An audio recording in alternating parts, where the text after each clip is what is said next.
Hello everybody and welcome back to Taste of Reality. My name is Queenie for those who don't know me, reviewing Temptation Island Season 4, Episode 1.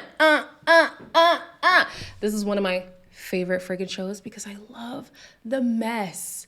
This is a show that I tune in specifically for the drama. So before I get into it, please make sure to like this video, subscribe to the channel, and hit that notification bell because we need to talk about the mess every week. I don't want you guys to miss out.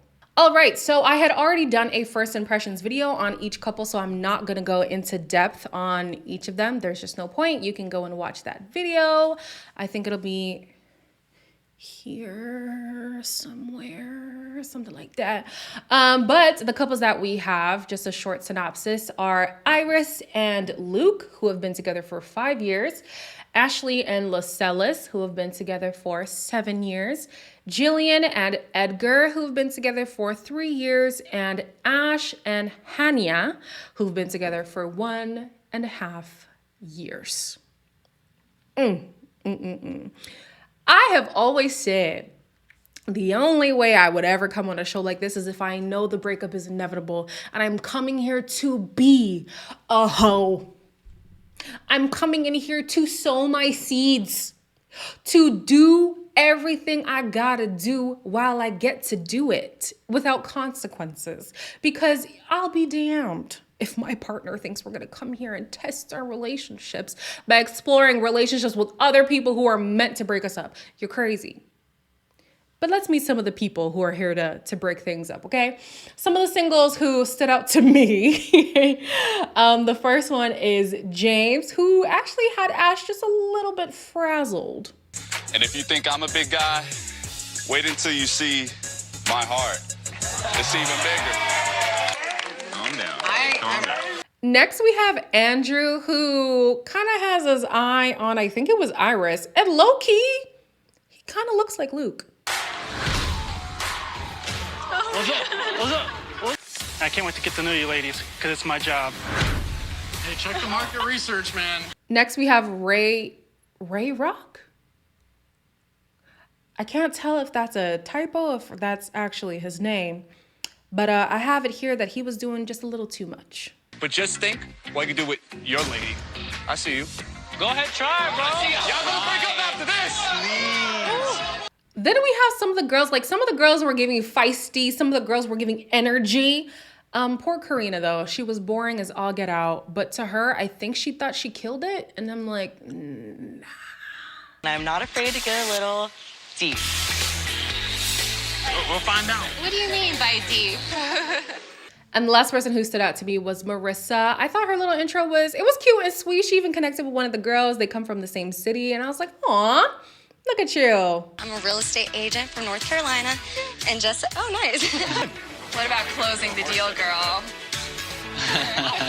So on to the people who are in the couples themselves. They actually spend the first night apart. I think that's typical, but normally if memory serves me correctly, I think the next morning they come together and then they pick their date in front of the person before they actually get to socialize with people. But this time they got to socialize with the singles and then come back together. And then they're going to pick in the next episode, I assume, right? So Iris is so quick to throw her little boyfriend under the bus. Caught him texting girls from his past, and it's made me really uncomfortable. Like, he'll stop for like a few months, and then he'll like catch it again. So it makes me feel really insecure. See, babe, now you set yourself up. Because if you tell everybody, and granted, it was gonna happen, but I feel like this early, you played yourself. If you tell everybody where your boyfriend is lacking, these people are going to perform an Oscar-worthy performance of everything your boyfriend is not, and make you think they're the better option, when really they got you as Boo Boo the Fool, and they played you, my girl, they played you. The next person is Ash, and she set herself up too. So Ash, it turns out with Hania that he not only just wants to pursue an open relationship, he doesn't even claim Ash as his girlfriend. He introduces you as a friend. This is my friend Ash. So she moved away. Now they live in different cities. He doesn't introduce her as girlfriend. He wants to pursue an open relationship. Girl, he don't want you. He don't want you. He does not want you. And they're the oldest couple here. I would have thought they would have had more like in-depth conversations, you know, really worked out the kinks in their relationship. Nope. Nope, that is not the case. Hania's already looking at his pick of the litter. He's like, I want this one. I think I want that one too. He's having a great old time. Okay, Kristen is somebody I could ask on a date, and Juicy did give direct attention to me during the reveal, and so I'm looking to maybe explore that a little bit too. So on the other side of the guy's villa, we have Lascelles talking to a few of the women, and it seems like Trace has her eyes really set on him, and I feel like this girl's gonna be trouble. I'm good because I'm very secure who I am. That's good. I don't let Yeah, anyone play me. Right? You gotta be. Self-confidence is something I had to learn on my own. I know what I want. Let's get it. Like, I don't have time to play. And at first I was like, oh man, you know, Lascelles is gonna move on. Ashley, her name is Ashley, right? I think her name is Ashley. I forget. Ashley is gonna, you know, be so stuck on him and what? Nope. Ashley immediately made a connection with Mike. And I was like, well, damn girl, that was quick. Seeing your eyes from far away and being like, she has a story, right? What you're telling me now. It's really interesting how you caught that. Yeah, well, it's about wavelengths. Mike is such a sweet, you know, kind, caring person. I really think he's genuine, down to earth, and I can't wait to really get to know him. Staying on the two of them, later that night, Mark plans a dinner for all the couples, and Ashley gets emotional because she feels like she's already made such a strong connection with somebody where she's been looking for some of the things that he's exemplifying in her own partner that she hasn't seen in 7 years. Everything he said was like everything I wanted to hear. Like, we had that bond. Sometimes we don't.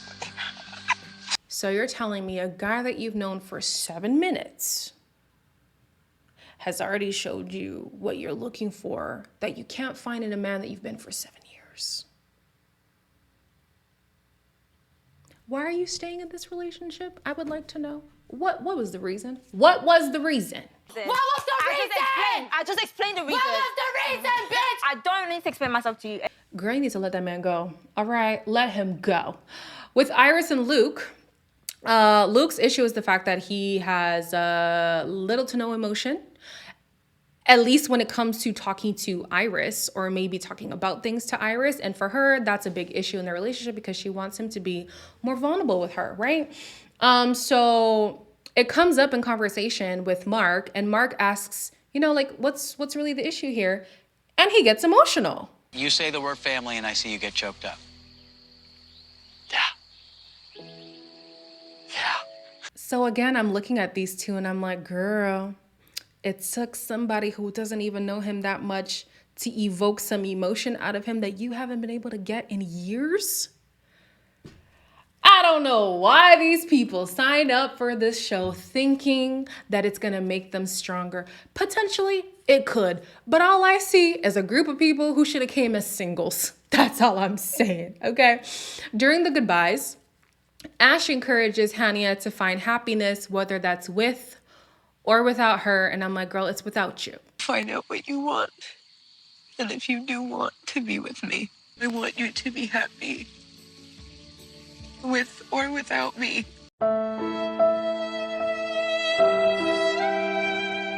It's without you. Based off what we know about the two of them, the whole open relationship thing, and here's and before people are like, you know, Elaine, people can be polyamorous.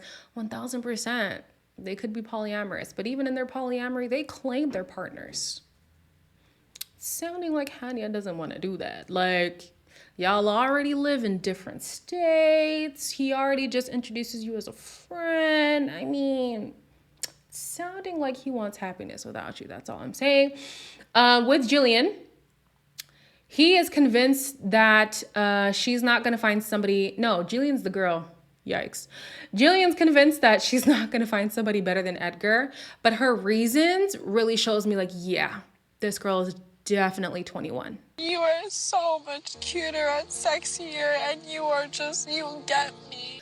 I almost wonder if I would have been like that if I was dating that young. Because this whole like, oh, you know, nobody's as sexy as you. Nobody gets me like you do. Girl, you are 21, okay? The opportunities are endless. You will find somebody who's a better suit for you, okay? That's not to say that it can't work with him, but for you to think he's the end all and be all. All right, baby girl. It was looking like he was making a few connections in the preview. Luke was making some connections. Hanya was making plenty of a connection, okay? So this season, I feel like it's going to be spicy, y'all. I feel like it's going to be spicy. So stay tuned. I will be here every maybe Thursday. Let me not make promises because, you know, sometimes I don't be feeling like it. But like, comment, share, and subscribe. And I will be back. I just don't know when, but I will be back.